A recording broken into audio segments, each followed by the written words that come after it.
সকাল সকাল স্নান করেই একতলায় নেমে এলেন মলিনা দেবী। আজ বড্ড দেরি হয়ে গেল। কাল রাতে পায়ে ব্যথাটা এত ভোগাচ্ছিল যে বাধ্য হয়েই একটা ব্যথার ওষুধ খেয়েছিলেন। ব্যাস, সে ঘুম যখন ছাড়লো প্রায় 7টা। অন্যদিন এই সময় ভাতটা অন্তত হয়ে যায়, তারপর ডাল রুটি যা যা করার করে। এখন কি করবে বুঝতে পারছে না। রিজু ঠিক 9:30টায় খেতে বসে। আজকাল অবশ্য একটু দেরি হয়, নতুন বিয়ে হয়েছে, ঘুম থেকে উঠতেও বেশ বেলা করে ফেলে, তাই একটু আধটু দেরিতে বোধ হয় আজকাল খুব একটা অসুবিধা হয় না। সিঁড়ির পাশের ঘরটাই ওদের। দরজায় ঝকঝকে সোনালি রঙের মোটা পর্দা এমন করে ঝুলছে যাতে ফাঁক ফোকর দিয়েও কিছু নজরে না আসে। আর রিজুও হয়েছে, অফিস থেকে এসে সেই যে ওই ঘরে ঢোকে, বেরোবে রাতে খাওয়ার সময়। মলিনারও ইচ্ছে করে ছেলে এসে বসুক দুদণ্ড মায়ের পাশে, দুটো কথা বলুক। সেই অভ্যেস অবশ্য রিজুর কোনো কালেই নেই। অফিস থেকে ফিরে ও সব সময়ই ঘরে আটকে থাকতো। মলিনা অবশ্য ছেলের ঘরে গিয়ে কিছুটা সময় কাটিয়ে আসতেন। এখন তো সেটাও সম্ভব নয়, যখন তখন তো আর ওই ঘরে ঢোকা যায় না, উচিতও নয়। রিম্পা মেয়েটা খারাপ নয়, 1.5 মাসও তো হয়নি এখনো, ও নিজের মতো থাকে। রিজু অফিস বেরিয়ে গেলে টুকটাক হাতে হাতে করে ও নিজের ঘরে চলে যায়। কী সব অনলাইনে কাজ করে, রিলস বানায়, গয়না বানায়, করুক যা পারে, নিজের ঘরে যা খুশি করুক, মলিনা সীমায় না এলেই হলো। শেষ সিঁড়িতে দাঁড়িয়েই দেখছে রান্নাঘরের দরজা খোলা। এত সকালে রান্নাঘরে কে? এই জায়গাটায় তো মলিনা ছাড়া আর কাউকে প্রবেশের অনুমতি দেননি তিনি। একটু চিন্তিত হয়েই তাড়াতাড়ি পা চালালেন মলিনা দেবী। বাইরে থেকে এই সুন্দর গন্ধ বেরোচ্ছে বুঝতে পারলেন, পায়েসের গন্ধ। এত সকালে পায়েস! ঢুকেই দেখলেন রিম্পা পেছন ঘুরে হাঁড়ির মধ্যে হাতা ডুবিয়ে কিছু নাড়ছে। উঠে পড়েছিস সকাল সকাল?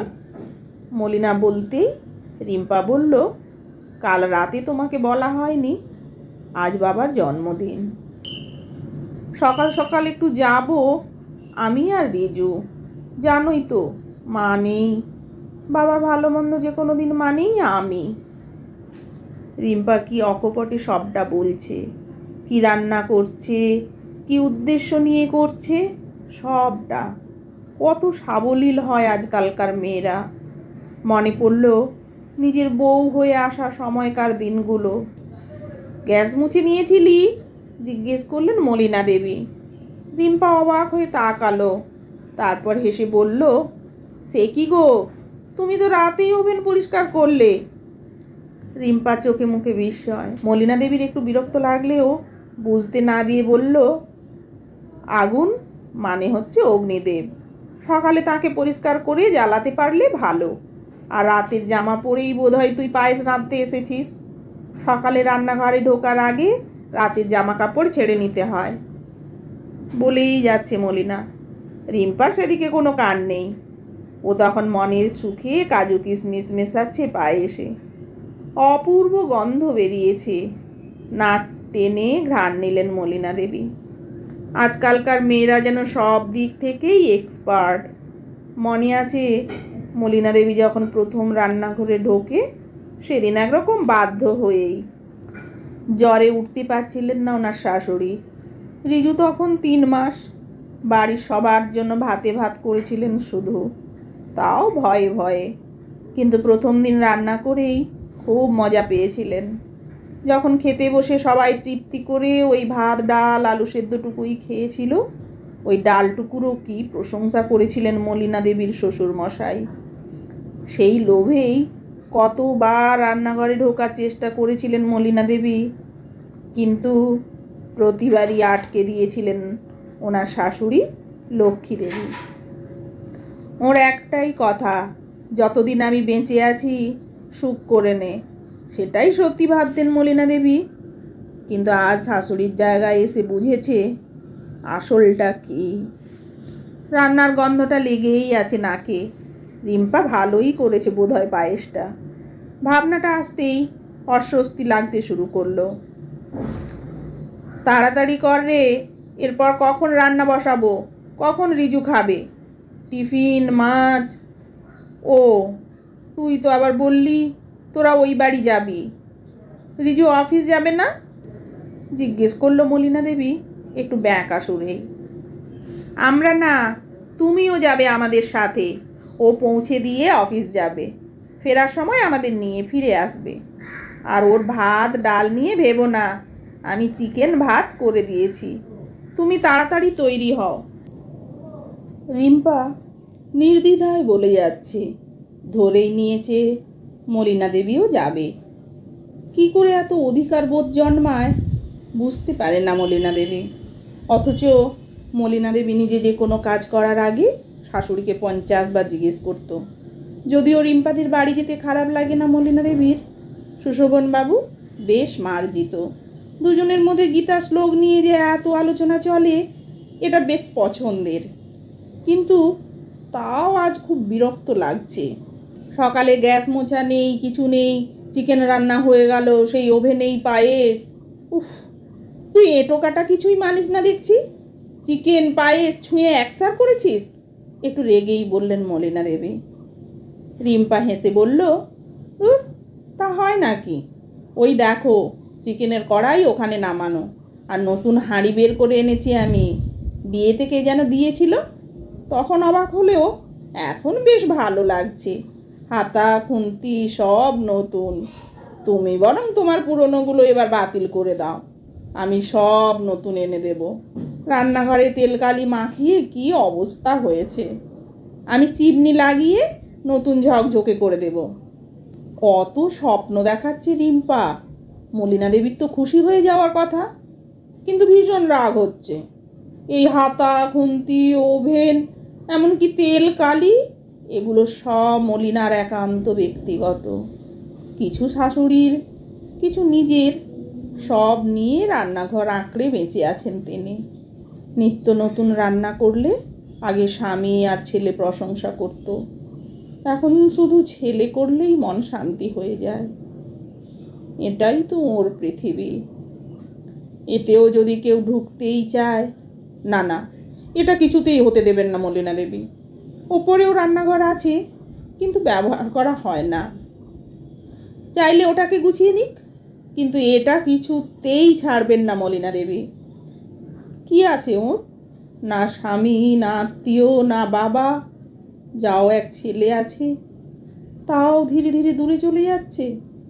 এই রান্নাঘরটাও যদি চলে যায়, কি নিয়ে থাকবেন তিনি? তাই তো শরীরে যাই কষ্ট হোক সকালে উঠে এখানে ঢুকে পড়েন।